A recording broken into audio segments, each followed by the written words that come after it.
Broads Media.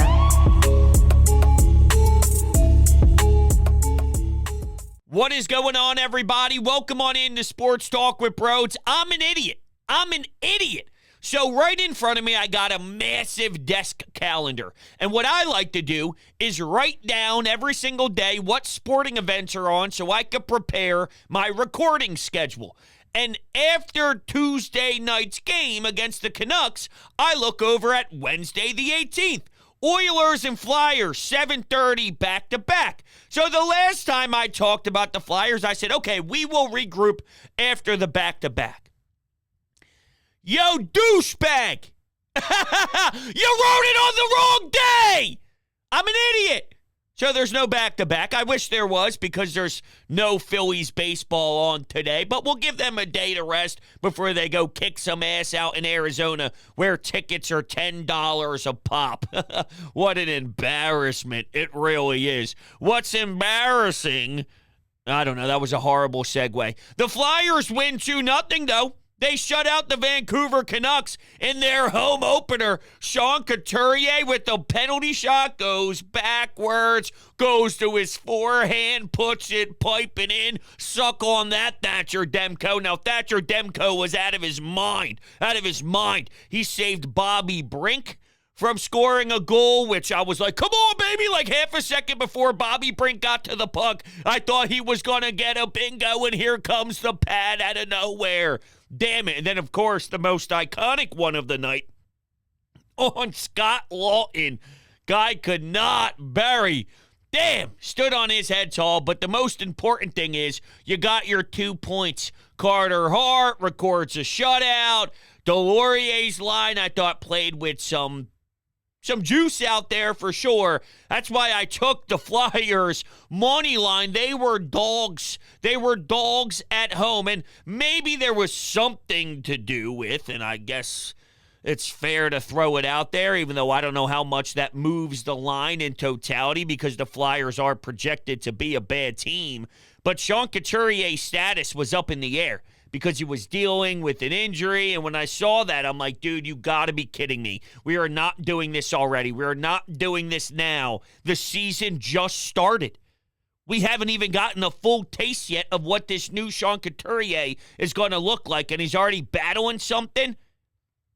Luckily, he still put on the jockstrap, laced up the skates, went out there and ripped one past Demko. Thank you. That was needed big time because I don't know if you hold off with a 1-0 lead the entire game. I don't know. Is Zamula's goal from the point enough? Well, you did get a shutout, bro, so maybe. I mean, maybe you are stupid today and you're just saying nonsense. It's very possible, but I don't know. I mean, I don't know if I would have called that goal off that they said was goaltender interference for Vancouver with about 16 minutes to play in the third period. I have no idea. I shrug my shoulders at this point. I cross my fingers whenever it's for the Flyers or against the Flyers. I just pray it turns out whatever benefits me. I don't know what is and what isn't goaltender interference anymore. If the Flyers were the one to score that greasy goal, get into the blue paint, all right, muck and grind in the crease area, I would have 1,000% screamed at the TV if I saw the refs call that puppy off and the Flyers could chip into a 2-0 deficit. But hey, good for Zamula. I think he's playing excellent hockey right now. I got no problem with Andre being scratched. I got no problem with Brick and Forster being in the lineup. And Morgan Frost is all pissed off on the Jumbotron and during the broadcast when they were doing the big announcements before the game for the home opener, announcing the team. Morgan Frost looked pissed. He looked pissed. Okay, play better. Morgan Frost has been given every opportunity to save his damn career that you could ever ask for. At what point are you just going to perform? Other players are playing better than you. He has been horrible. He's been terrible. And there's Morgan Frost defenders out there that have been worried about the time. It's only been a few days. You're not giving him enough time. Enough time! I'm sick of this Morgan Frost experience. Either you got it or you don't. I'm sick and tired of babying around Morgan Frost. Well, Lawtz is playing center and the third line this. He hasn't played well. It's year in and year out. I'm not saying he's a lost cause, because what I thought last year was towards the end, he scored a nice amount of goals. But if it's going to be this drama and this complaint fest and this nonstop back and forth on Frost and Torts, I'm going to bang my head against a wall. And I don't feel like hearing anyone cry when Morgan Frost is pouting or when John Tortorella is tough on him. Tough luck. If you perform, you're not in this predicament. It's all in your hands. You really do have your hands on this. Go play. Go score. Go light the lamp. Make a couple nice dishes. Put the puck on someone's stick backdoor for a nice easy tap in. Utilize your speed. Play Morgan Frost hockey. Then we're not even having this argument. It just cracks me up that that's where we're at with him. Really? Isn't this enough years? Seriously, I'm not trying to write him off, but I'm just saying, by now, when you're discussing a prospect, if you're still here, then maybe that's telling. And I don't think that that's too soon to start leaning in that direction. I don't think it's too fast to come up with the conclusion on either someone having it or not. Look, at the end of the day, he might be fine. But was the ceiling for him more than fine? Wasn't it a combination of, wow, Joel Farabee and Morgan Frost? The combination of those two. Well, Joel Farabee has absolutely taken a leap, and I think the injury and all has hindered him a bit, and I have high expectations for him. But Morgan Frost has fallen into the category of all the other third liners, bottom six forwards. But we got 75,000 of them. What makes you so special? The fact that there was a first-round tag next to your name? I'm sorry, it's probably not the path to take today after a big win against Vancouver when Zamula gets his first goal of the year. First goal of his career. Put it on net, baby. He's playing with confidence. So Mark Stahl played instead of Andre. Andre wasn't really ready to begin the season. I don't think that he proved enough to be here. And you don't really put someone in that position in the lineup night in and night out to learn and grow. He's too raw. There is a time where you're more willing to do that. There are certain players where it makes more sense.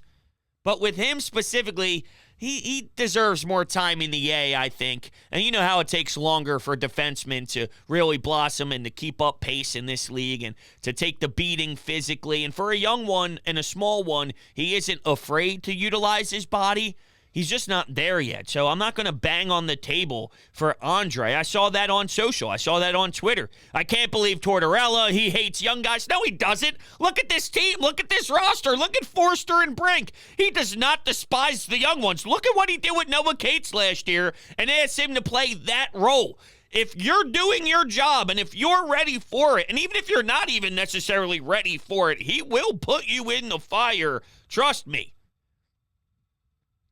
There is an element of the mental game, and sometimes he wants to test certain players, like Zamula, for example. He's not ready to be in there every day, but he's definitely taking steps.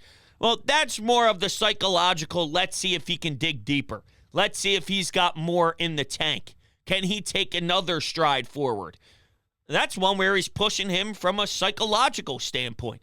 With Andre, I don't know if it's really psychological with the Mark Stahl thing, even though Mark Stahl was told from the beginning, right from the rip, you won't be in the lineup every day. It makes sense for him to be in it right now, even though he's not very good. And it's more because I just don't know if Andre's ready for that. I don't know. I maybe would have thought differently earlier. Like, hey, throw him out there. I'm not ready for that with Andre right now. For some reason, I'm not. But for some reason, I'm always ready to rock with my bookie, and that's because I'm a genius and I'm cashing in every single night. I told you, Flyers money line. Flyers money line. Maybe take a look at some player props for this game on Thursday night, not Wednesday night. Thursday night. It's not a back-to-back. The game's on Thursday night. Maybe you could check that out. And also, there's a MyBookie money bag to grab a potential Super Bowl frontrunner at long shot odds. We're talking plus 38,000 on Eagles and Chiefs. You won't find odds like this anywhere else. So use promo code BROADS on your first deposit and receive up to $200 in cash. That's promo code BROADS to claim your own cash bonus right now. Plus, MyBookie has a no strings attached cash bonus that lets you deposit and withdraw quickly. That is with promo code BROADS. Bet anything, anytime, anywhere, only with MyBookie. The link is down below in the description. Check it out. I'm telling you, you got the Phillies coming up in Arizona. There's 2 more games because this will probably end very quickly to make even more money, to put the house down, put the mortgage down on the fighting Phils. Seriously, though, all jokes aside, not the mortgage, but put your money down where the sense is, because it makes sense to be betting on the fight-ins. Join the MyBookie family. You won't want to miss out. Hey, Carter Hart, welcome to the Shutout family. I don't know what the hell I was about to say there. I got stuck in the middle of a sentence. Hey, good old Shutout for your boy, Carter Hart, who just played magnificent hockey. He played great in between the pipes. All right, your netminder did his job.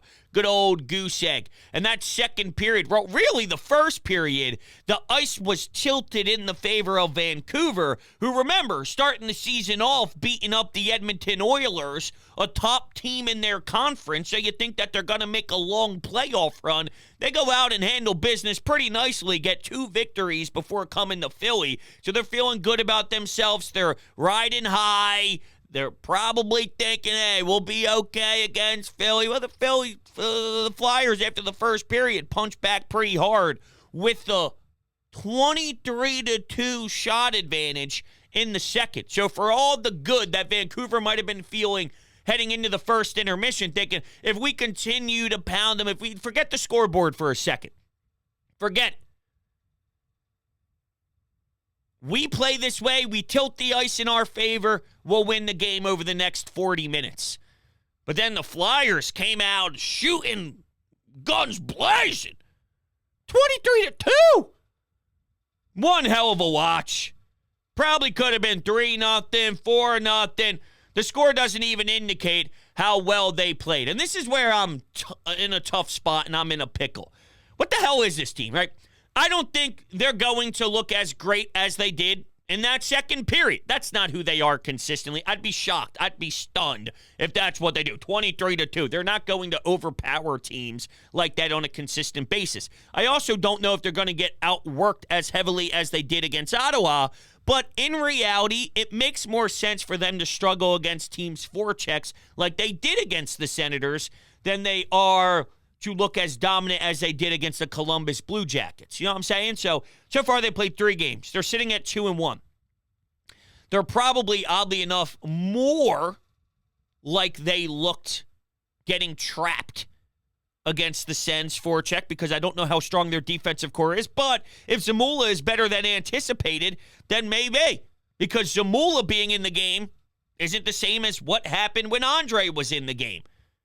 So, hey, remember that. And Rasmus Ristolainen returning. Not that he's the end-all be-all, but if you put him in there and he plays very well and he could be a shutdown defenseman and him and Sanheim could have some chemistry, well, maybe that improves the decor, and then that whole Ottawa thing gets thrown in the trash and out the window, and they do look more polished. And with Couturier being back, there's stability in that number 1C role. And then you get a Cam Atkinson back. Maybe it is. Maybe I'm not giving them enough credit. There's really not much of a sample size here, but really me talking through this describes to you where I'm at.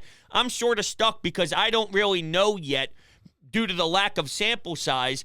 I don't know what they are going to be. I don't know where their strengths lie, where their weaknesses lie. And there are going to be more weaknesses than strengths. That is just the unfortunate part. But Yeah, I'm trying to get a grasp. It's what I do early on. I really study and wonder and put questions in my mind to project to see if I was on the right path or if I was completely on an island and thinking things way wrongly. I don't know. All right, we'll take a call from Ryan in Tampa. Big Fly Guys guy. Also could use a fat sip of this coffee big time, so it works out perfectly. Let's hear from Ryan. Bros, Ryan from Tampa. Can you hear that? It's the goal horn. I'm fired up, baby. What a performance by the young crew tonight. Delorier, Atkinson, everyone just Zamula. The thing that impressed me the most is the power play had a lot of motion and a lot of movement. And this Canucks team, pretty hot lately. And they came in and they peppered shots in the second period, 23-2. What a stat. Let's keep it going. Let's get this young energy going. Go Flyers. Can't wait to see what they do against Connor McDavid. Is he going to fall to his knees, do a spinorama, and score a goal top shelf or something? The guy makes every damn highlight reel in the world. I don't know how he operates. It is nuts. It is so nuts. There's been so many ridiculous goals, though. Mitch Marner, or was it William Nylander? I think it was Nylander, actually.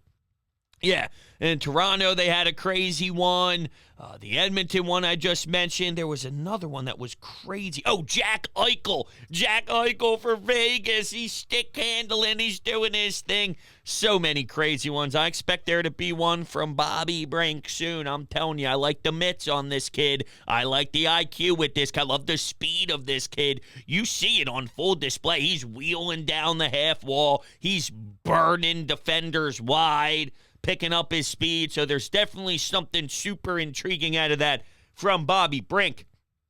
I want to see them compete against a team like the Edmonton Oilers who have high aspirations, and you're doing it at home. Maybe the building's a bit more full, even though, well, hold on a second, that Thursday game for the NLCS is, I'm going to screw everything up. No, it's an earlier game, right, because it's like a 2 p.m. start in Arizona. So does that make it better for the Flyers fans getting to the stadium? I don't know. I know it's an away game, so it's not everyone going to the same complex. Let's say you are diehard Flyers. Let's say you don't really care about maybe watching the Phillies and you can catch them on your phone. You can head down to the barn.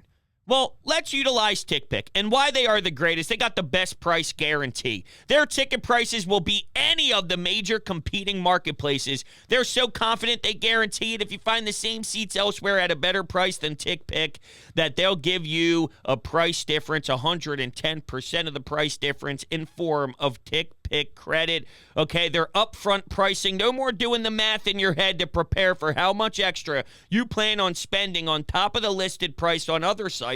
The price you see on TickPick is the price you'll pay at checkout, period. I actually did buy a couple of tickets for the Flyers coming up for a family member. I utilized TickPick, promo code BROADS. There's a link down below in the description as well. If you sign up utilizing that link and promo code BROADS, you're getting $10 off your offer and off your tickets. It's a no-brainer. Get yourself to a sporting event soon. Sixers, I know they're stressful, but it's still fun to head down to the stadium. Check out Joel Embiid and his new Skechers. Check it all out. TickPick, they are fantastic. Easily one of the best ticket services that I've used, and I bought a lot of tickets around town, all right? It's clean, it's crisp, it's smooth. Promo code BROADS. Use the link down below. I love you guys to death. You know that. Fly Guys, baby. We got the Fly Guys, baby. Let's see if there's any text messages in regards to the Flyers. A lot of it got buried because of the Phillies, obviously. I'm pretty sure there were some that came flying through, but if I was smart, which clearly I told you a bunch of times this show, maybe not the best day for me. I don't know if I'll get to find it. Damn. That's a shame. I could have done this before.